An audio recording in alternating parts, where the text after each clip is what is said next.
बिस्मिल्लाहिर्रहमानिर्रहीम। अस्सलाम वालेकुम। Welcome back to my channel. उम्मीद करती हैं आप हमेशा की तरह खैर आफियत से होंगे और ईद उल अज़हा इंजॉय कर रहे होंगे। मेरी तरफ से आप सबको बहुत बहुत ईद मुबारक। आज मैं आपके लिए लेकर आई हूँ बहुत ही खूबसूरत और बहुत ही डिसेंट ट्राउज़र का डिज़ाइन, जो कि बहुत ही आसानी के साथ आप इसे हर फैब्रिक के ऊपर बना सकते हैं। डिज़ाइन बनाने से पहले आपसे रिक्वेस्ट है, अगर आप नए तो मेरे चैनल को ज़रूर सब्सक्राइब कीजिएगा, वीडियो को भी ज़रूर लाइक और शेयर कीजिएगा और कमेंट्स में भी अपनी राय ज़रूर दीजिएगा कि आपको ये डिज़ाइन कैसा लगा। और अब जो मैं डिज़ाइन बनाने के लिए कैनवस पेपर लिया, इसकी जो वेट है वो 5 इंच है, जो लेंथ है वो मैंने रखी है 21 इंच, क्योंकि जो मेरे ट्राउज़र के पाइचे की जो लेंथ है, ठीक है, वो 21 इंच है, तो उसी के अकॉर्डिंग मैंने कैनवस पेपर ली है।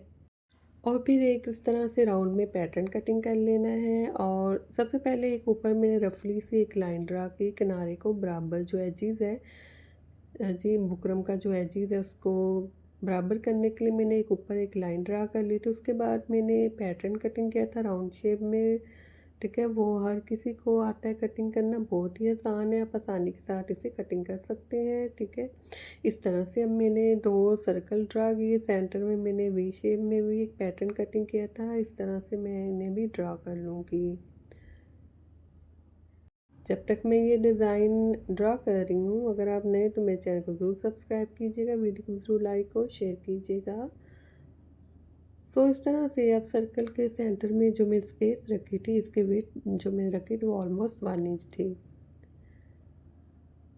ठीक है। इस तरह से अब मैं एक और लाइन ड्रा कर लूँगी यहाँ पर। अब इस लाइन की जो मैंने सेंटर की विड्थ रखी है वो तकरीबन ऑलमोस्ट 1/2 इंच है। अगेन दोबारा से मार्किंग करेंगे, जो सबसे पहले मैंने ऊपर वाली साइड पे की थी मार्किंग जिसके सेंटर में मैंने कटवर्क ड्रा किया है। लाइन ड्रा करने पहले निशान लगा, इसके बाद लाइन ड्रा की है। दोबारा से हम इसके नीचे सर्कल को रखेंगे, सर्कल वाले पैटर्न को, और फिर दोबारा से ड्रा करना स्टार्ट करेंगे। सेंटर में स्पेस रखते जाएंगे, दो सर्कल के सेंटर में स्पेस रखनी है। और जो वी शेप में मैंने कटिंग की है पैटर्न, उसे भी सेम एज इट इसी तरह से मैं ड्रा करना स्टार्ट करूँगी। मैंने ये ड्रा कर लिया, इसके सेंटर में इसी तरह से मैं सर्कल ड्रा करूँगी।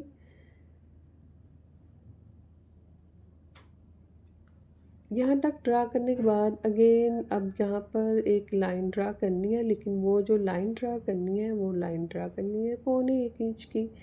जैसे मैंने ऊपर लाइन ड्रा की थी 1.25 इंच की, इसी तरह से यहाँ पर भी एक लाइन ड्रा कर लेनी है।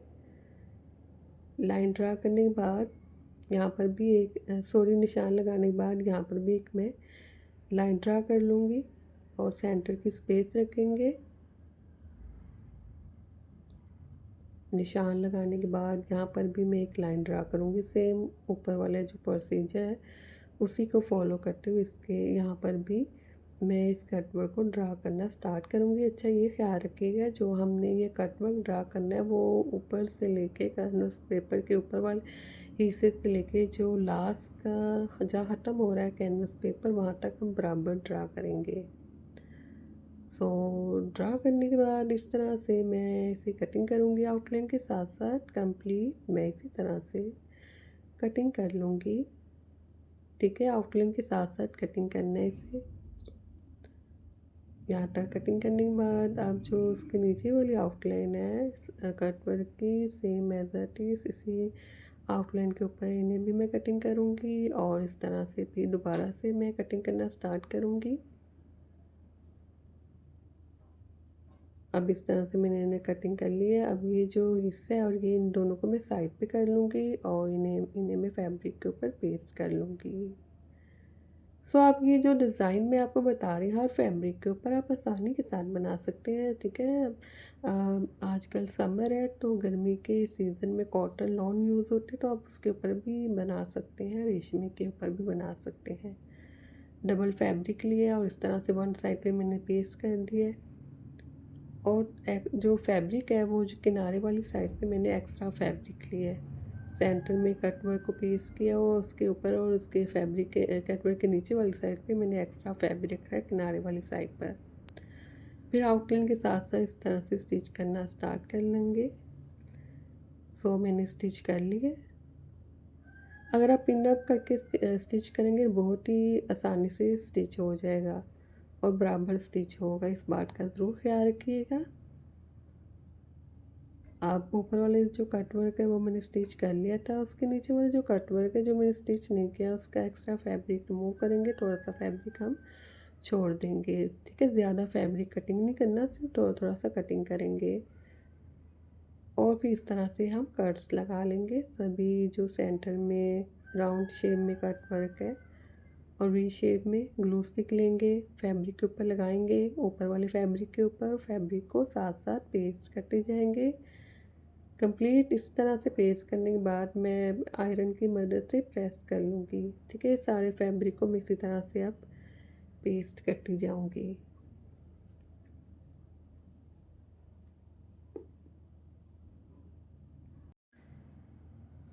फैब्रिक को पेस्ट करने के बाद ऊपर वाली साइड का जो फैब्रिक है वो मैं कटिंग करूँगी। कटवर्क के सेंटर में जो फैब्रिक है वो हम कटिंग करेंगे, सिर्फ थोड़ा सा फैब्रिक छोड़ देंगे और फिर कट भी लगा लेंगे उनके सेंटर में।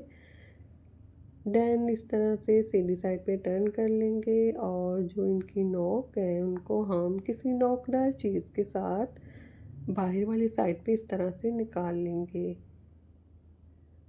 अगेन पानी का स्प्रे करेंगे, वाटर स्प्रे करने के बाद आयरन से प्रेस कर लेंगे और जो अब नीचे वाली साइड पे इसका फैब्रिक रह गया था उसे भी छोटे छोटे से कट्स लगा लेंगे। ठीक है, जितना मैंने ऊपर वाली साइड पे कट वर्क को फोल्ड किया उसी के अकॉर्डिंग हम ये कट लगाएंगे।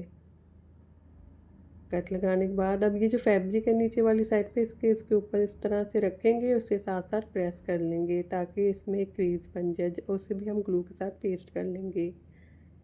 कोई भी आप फैब्रिक ग्लू यूज़ कर सकते हैं। ये देखिए इस तरह से मैंने इन्हें पेस्ट कर लिया है। पेस्ट करने के बाद इस तरह से स्टिच करना स्टार्ट करेंगे।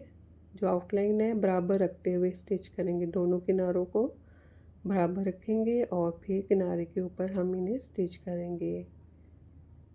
अब ये मैंने स्ट्रिप्स रेडी किया और ये बुकरम की जो मैंने विड्थ रखी ऑलमोस्ट 1 इंच है। किनारे से फैब्रिक फोल्ड करेंगे। एक्स्ट्रा फैब्रिक रखा था मैंने किनारे वाली साइड पे हाफ इंच का। इस तरह से ऊपर एक साइड से फैब्रिक फोल्ड करके प्रेस कर लेंगे ग्लू लगाने के बाद, और जो दूसरी साइड का फैब्रिक है उसे भी हम इसी तरह से बराबर फोल्ड करते हुए ग्लू लगाने के बाद इसी तरह से मैं प्रेस कर लूँगी।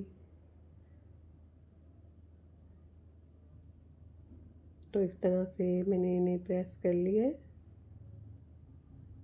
ठीक है, यहाँ तक रेडी करने के बाद अब ये जो हमने कटवर्क रेडी किया है, अच्छा ये जो कटवर्क है वो मैंने मशीन के साथ भी सिलाई किया है और मैंने सुई के साथ भी आप इसे सिलाई कर सकते हैं। ठीक है, निडल के साथ भी हैंड हाथ के साथ छोटे छोटे से टाँके लगाने के बाद भी आप इन्हें स्टिच कर सकते हैं। अब ये मैं स्ट्रिप्स के जो ओपन साइड है इस साइड पे थोड़ी सी ग्लू लगाऊंगी, इस तरह से इन सब कटवर्क के किनारे को पेस्ट करूंगी और इस तरह से स्टिच कर लूँगी। अब ये जो ऊपर वाली साइड का हिस्सा है इसे मैं इस तरह से स्ट्रिप्स के नीचे रखूँगी और इन्हें भी मैं same as it is stitch करती जाऊँगी।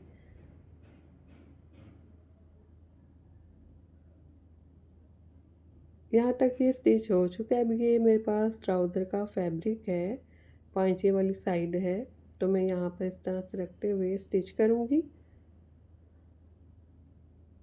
ठीक है, बैक साइड पे रखते हुए स्टिच करूँगी मैं। बाकी बचे फैब्रिक को किनारे के ऊपर फोल्ड करते हुए इसे भी मैं स्टिच करूँगी ताकि नीटनेस आ जाए ट्राउज़र की बैक साइड पर। अब जो ये तैयार होने के बाद इसकी जो लेंथ है कट वर्क की वो ऑलमोस्ट 5 इंच है, तो आप 5 इंच छोटा रखिएगा अपना ट्राउज़र कटिंग में। अल्लाह हाफिज़।